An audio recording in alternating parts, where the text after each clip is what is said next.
The world seems to be falling apart right in front of us. His son has been sentenced to life in prison. Chumlee is caught in a legal nightmare. A vicious family war is threatening to tear apart everything Rick Harrison ever built. The once unbeatable Pawn Stars empire is now wobbling on the edge of collapse. Stay tuned, because the real story behind Rick's downfall is finally coming out, and what happens next will leave everyone stunned. The collapse of a Las Vegas dynasty. Rick Harrison, now 59, is being overwhelmed by an endless wave of family crises and courtroom battles. What began as quiet rumors about his son receiving a life sentence has turned into a brutal reality. The Pawn Stars empire, once a reliable money-making machine, is looking more fragile with every passing day. And just when it feels like things can't possibly get any worse, they do. Lurking in the shadows of this crumbling dynasty is a betrayal so deep it could change everything forever. Pawn Stars wasn't some overnight success story. It was carefully built from nothing by Rick and his father Richard, a man as tough and no-nonsense as they come. Richard understood money, understood business, and had zero patience for excuses. Fans loved his blunt, unfiltered style. When Richard passed away in 2018, the shop didn't just lose its founder, it lost its foundation. A lot of people like the history lessons. There's a lot of different aspects to it. A lot of people like the family interaction. Kids love Chumlee. Rick did everything he could to keep the business moving forward, but trouble was already circling, ready to strike. Running a pawn shop in Las Vegas was never easy or glamorous. Late payments, razor-thin margins, and customers bringing in far more problems than valuables made every day a grind. But Rick had discovered a winning formula: storytelling. He understood that people weren't just buying objects, they were buying history, emotion, a connection to something bigger. That's what turned Pawn Stars into a phenomenon: the rare, bizarre items and the even wilder stories attached to them. Then came the television show in 2009. No one expected it to explode the way it did.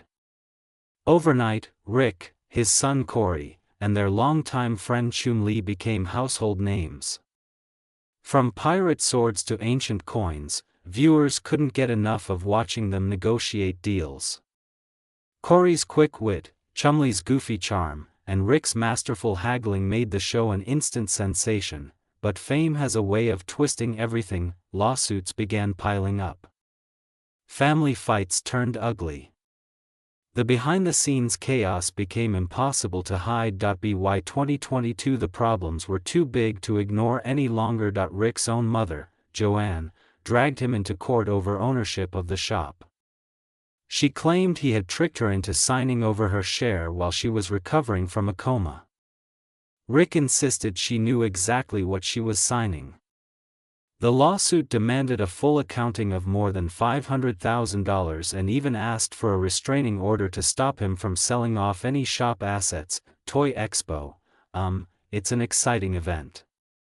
It's been jam-packed from day one. So we're day 2 in this. I picked up half a truckload of toys yesterday. As if that wasn't bad enough, the pandemic slammed their business like a freight train.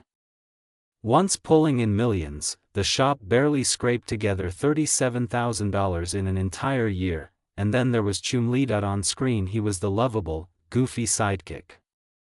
Off screen he was a magnet for trouble. In 2016 his house was raided during a criminal investigation. Sexual assault charges against him ultimately didn't hold up, but police found enough drugs and unregistered firearms to charge him with multiple felonies. He avoided prison through a plea deal, but his reputation was permanently damaged. Fans were shocked, and the show took a serious hit. Corey wasn't staying out of trouble either. Known for his reckless side, he got into bar fights and messy legal situations. In 2020 he rented an RV for a desert trip, wrecked it, and allegedly refused to pay for the damages. The owner claimed he left the vehicle trashed, littered with empty bottles and garbage. It was yet another public embarrassment for the Harrison family. Even the so-called experts who appeared on the show weren't immune to scandal. Johnny Jimenez Jr., a frequent toy expert, was charged in a domestic violence case. Then there was Drew Max, the sports memorabilia expert, who got caught up in a fraud scandal, allegedly authenticating fake collectibles and triggering lawsuits that created a serious credibility crisis for the show. As the years went on, fans started noticing something was wrong. Pawn Stars had lost its spark.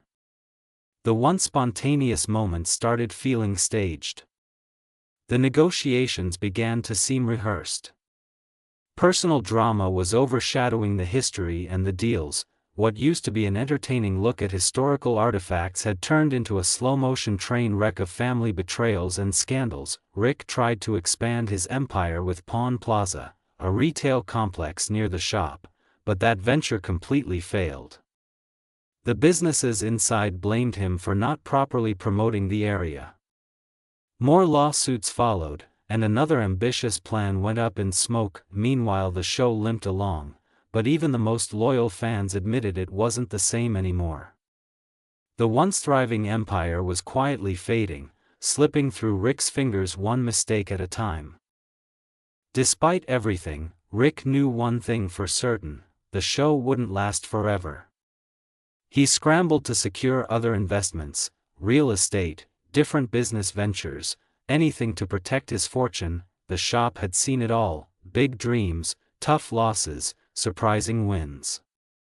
But the next sellers brought a whole new level of drama: cash, collectibles, and cold-blooded deals. A guy walks in looking confident, holding what appears to be a £10 British note. But it's not just any bill, it's been defaced by the infamous street artist Banksy. The seller thinks he's holding a jackpot. Old man takes one look and isn't impressed. To him it's just vandalized currency, counterfeit money. And he's right. But the guy insists Banksy's work sells for thousands. Old man isn't buying it. They bring in an expert. Turns out it is genuine Banksy art, but not exactly a rare, high-value piece.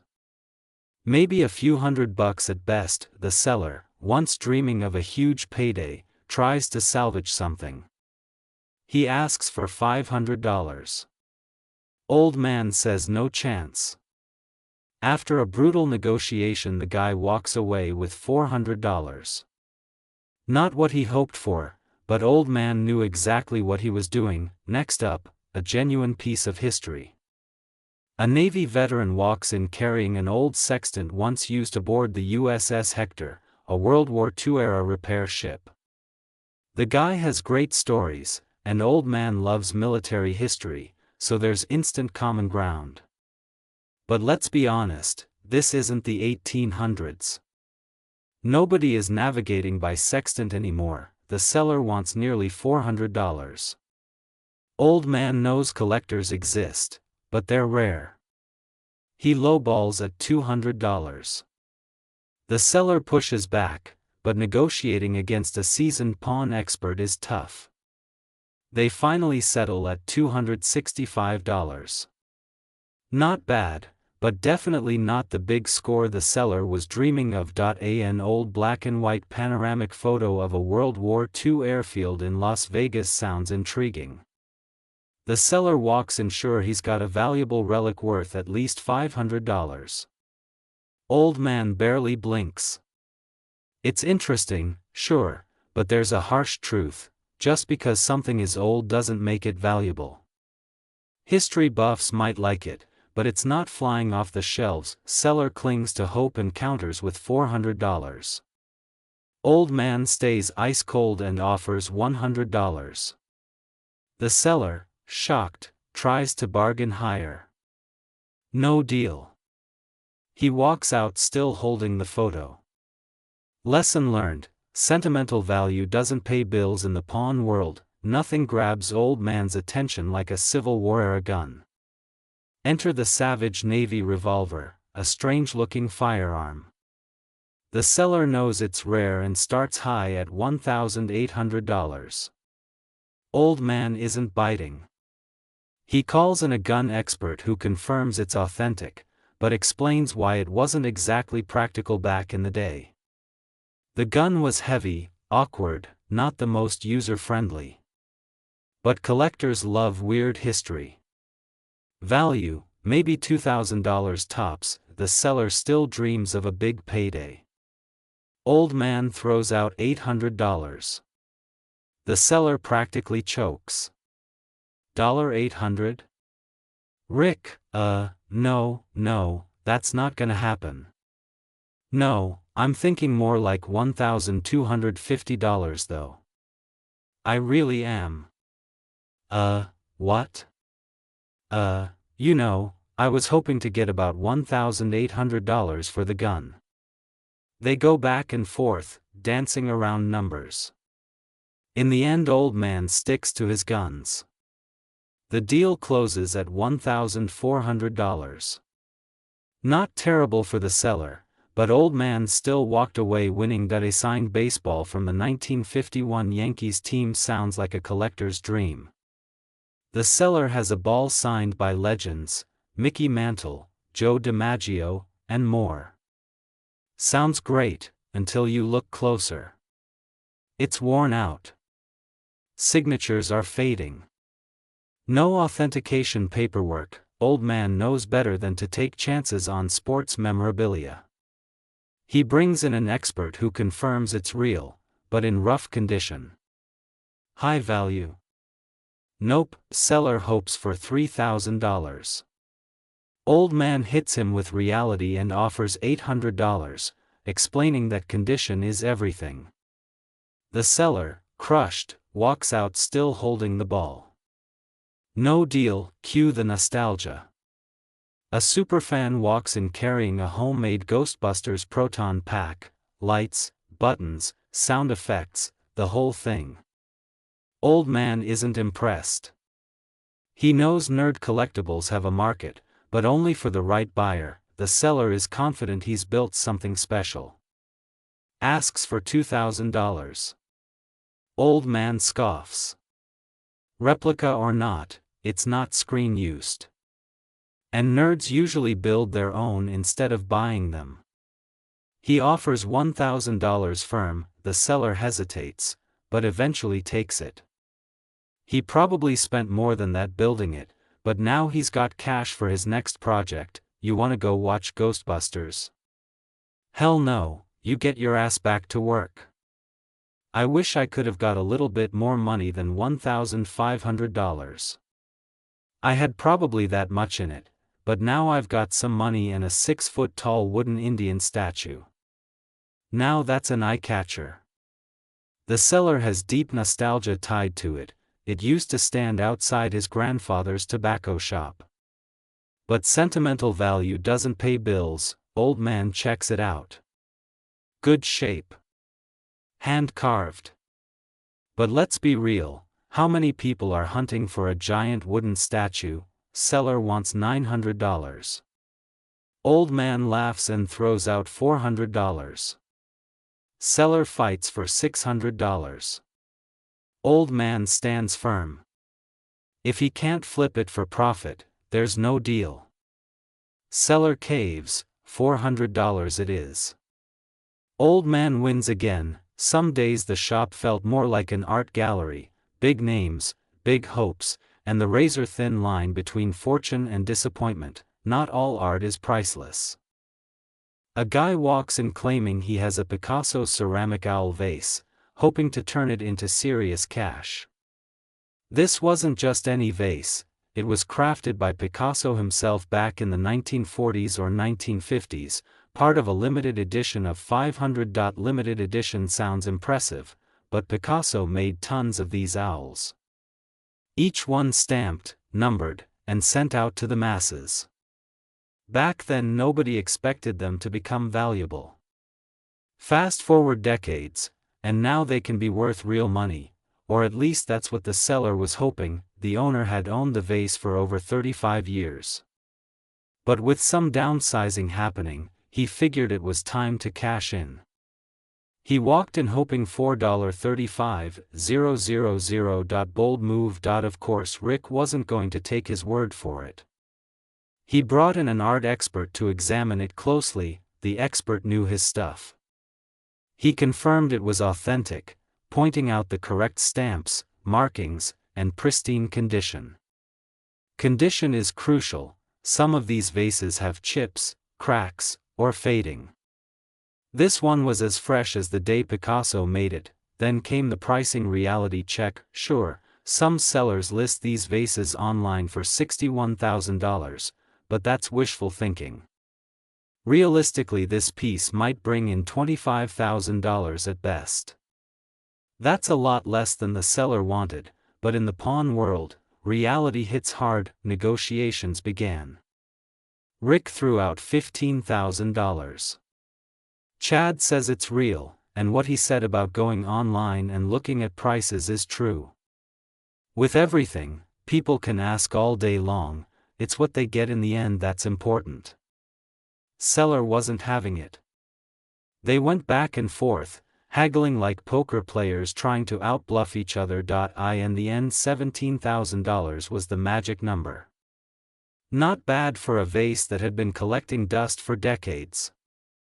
Another Picasso found a new home. Just when you think the shop has seen enough Picasso for one day, another one appears, this time a framed print from the 1950s called Goat Skull on Table, part of a run of 150. The owner had it appraised years ago for almost $19,500 and figured $16,000 was fair. The pawn shop crew wasn't dropping that kind of money without verification. They brought in their own expert. Turns out it was an aquatint etching, a technique that makes it look like a watercolor but isn't hand-painted. Valuable, yes. Worth $16,000? Not quite. After a quick call to the boss, the highest offer was $1,000. The seller hesitated, but ultimately took the deal. Another Picasso changed hands. Here we go, we got a deal and I'll shake your hand. You know the procedure, we go do some paperwork.